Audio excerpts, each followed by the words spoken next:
Hello guys, mga Lodi, mayroon tayong i-demo ngayon, no? Isang Orico na brand kung saan yan ay file transfer device siya na hindi mo na kailangan ng computer. Yan. So nakita nyo, may tatlo akong hard disk dito. So isa dito yung may file at ito wala to, kakabili ko lang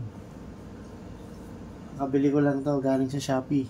Ito ay 3 terabytes 3000 gigabyte nakalagay.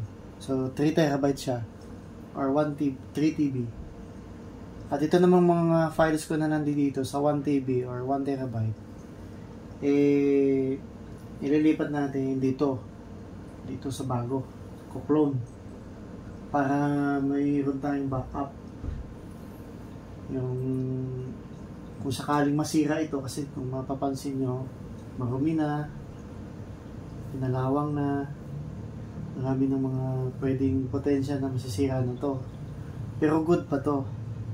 Gusto ko lang na ma-retain yung kanyang files, kaya dalawa silang backup para in case na masira na to, may isa pa akong bagong backup. Kasi mga files to, mga photos, videos, mga important yun na years na sayang na mga nakikita niyo. Pwede niyo panoorin habang pagtanda ninyo. Pwede niyo pa panoorin. So yan ang Ngayon balik tayo dito sa Orico. So ang Orico nga pala ay file transfer. Meron siya ditong source tsaka target. So yung source, ito yon, yung kung saan nandito yung mga files ko. Yan yung source. Yung target, ito yung bagong hard disk na paglilipatan ng file. Pero hindi mabubura yan, ha, parehong hindi mabubura. Maglilipat lang siya ng file.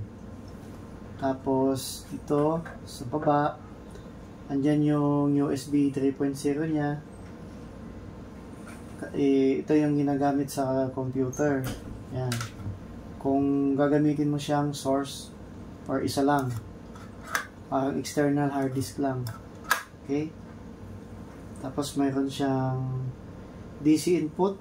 Ito. Power supply, DC input. Yan. Tapos mayroon ditong start, mayroong clone, mayroong PC. So ang clone dyan, ito yung switch. Pag nilagay niya sa kaliwa, yan yung clone. Pag nilagay mo sa kanan, yan yung PC. So ibig sabihin nun, magiging external hard disk yung hard drive mo. Ito. Buhat dun sa computer, magubuksan mo to. Okay? At syempre, mayroong power supply. So dito naman sa harapan niya, may makikita kayong 25%, 50%, 75%, and 100%. So ibig sabihin, habang nag-play siya or nag-transfer file, iilaw yung 75 ng steady. Pero yung tatlo, magbiblink yan. Pagka kung ano yung steady, yun na yung nakopy niya. Steady light indicator. Tapos dito naman may makita kayo ditong indicator din na light. Dito sa target, ito yon. Sa source, ito yon.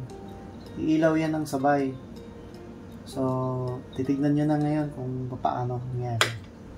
So umpisa na natin. So una, pasok muna yung PC 12 volt DC. Yan. So wag muna nating lagyan ng power supply, wag muna natin itong pindutin. Tapos dahil magko-clone tayo, ito may malagyan din ito or copy, i-set na natin sa clone. Yan, na-clone na siya, di ba? Yan. So anong sunod? Isasalpak na natin yung source. Ito yung source, yung mga file ko na nandito. Yan. SATA SATA, ano nga pala siya, no? Basta SATA siya.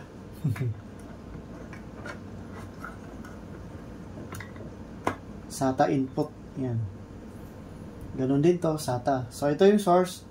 Yung laman nito, mapupunta dito. Ito yung target. Yung laman nito, kakopy lang pala. Kakopy. Punta rito. Hindi mabubura yung copy na ito. So, lagay muna natin. Set natin. Ganda pagkabaon. Yan. So, nalagay na natin, no? Saka na natin, power supply on. Yan. Ayan. Nag-steady sila ng blue light. So, nag-blink siya ng konti, yung source. Yun, umilaw. Ngayon, nag-beep siya. Pwede na siyang mag-start ng copying. So, pindutin natin yung start. Yan na. So, nag-red light na silang dalawa, meaning, nag-usap-usap na yung dalawang hard disk na yung file niya ay ikakopy dito. So, dito naman sa kabila, makita niyo, ayan, nagbe-blink yung lahat ng light indicator niya. So, makikita natin dyan kung natapos niya na yung 25%, mag-steady light yan hanggang 100%. Pag nag-steady na lahat, sabihin complete na ang copying. So, ayan mga lods, dahil ang laman nito ay almost 1 tera papunta rito. So, titignan natin kung anong mangyayari. So, almost 75% na. Mabilis siya mag-copy. So, ayan. Antayin natin mag 100%. Kasi kung mag-antay tayo ito, matagal to. Baka almost 1 hour. Dahil 1 terabyte yung kanyang ikakopy papunta rito. Okay, yan muna mga lods. Bye-bye!